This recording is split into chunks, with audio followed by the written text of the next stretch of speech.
we have, in my opinion, one of the fastest and biggest breakthrough in the history of electronic music. Please welcome Avicii.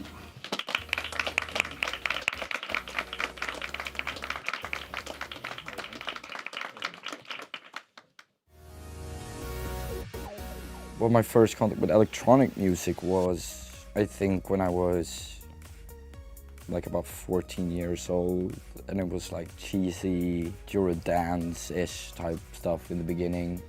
I remember hearing Feel the Vibe by Axwell, and that was the first time I actually felt like passionate about like house music and really turned me into house music. And around the same time, a friend of mine showed me FL Studio, and I kind of downloaded the demo and started with that, and just got hooked instantly. No, not at all. My ambition was to kind of get to the point where, you know, I could make a living for myself and doing what I love doing, you know.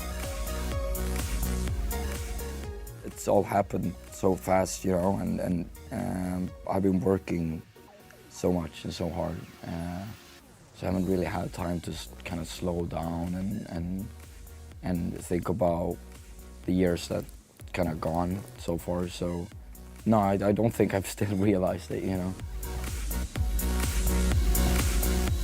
Space was my first ever show here, the Space Terrace.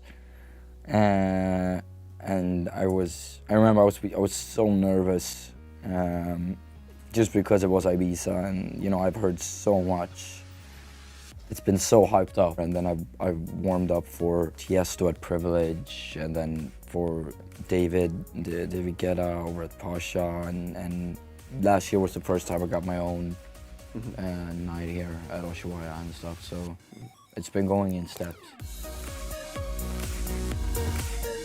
I'd say it's the #1 most important thing. Every demo that we did started out as an acoustic version. So like, we'd come up with the song from scratch, and then we'd do it with just like a vocal and a piano. And then I'd take those parts with me home, and then I'd make something of that. When it comes to production and the samples I use for my kicks and drums and stuff like that, I've kind of narrowed it down enough now. I've gotten so much from my friends, and you know, in the scene too, we kind of share like the best samples and stuff. So I kind of have like a folder with, you know, these are the best sounds that I love. Being able to kind of work with these people who are and guide them melodically, you know, where I kind of, because I'll get the melodies in my head, you know, and then I have these amazing singers. I've been able to just kind of focus and do the music that I want to do, and that you know, the music that gives me goosebumps.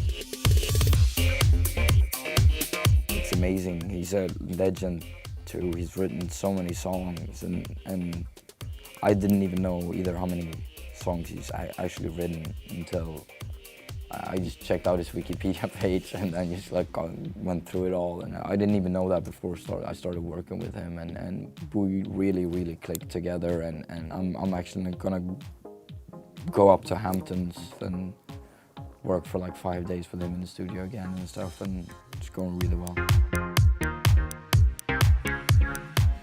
Well, for my career, he's super important. Like I said, he's the one who's always had more ambition than me, and always, you know, had a bigger vision than I have. Or I've never been very good at marketing myself, so I've always needed Ash, my manager.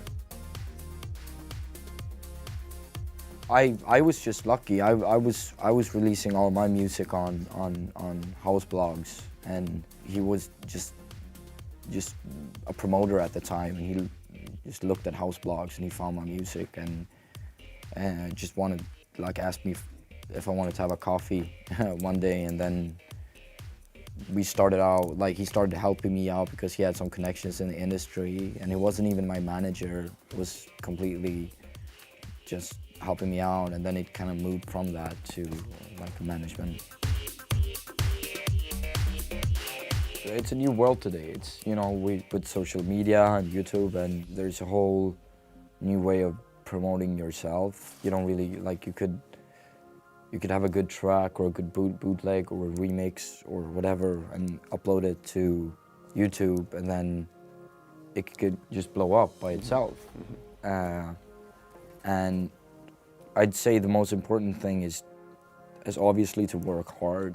As cliche as that is, it is the most important thing, you know, to devote yourself to it. You have to devote yourself 100%, and then try to really like spread your name and your music any way you can.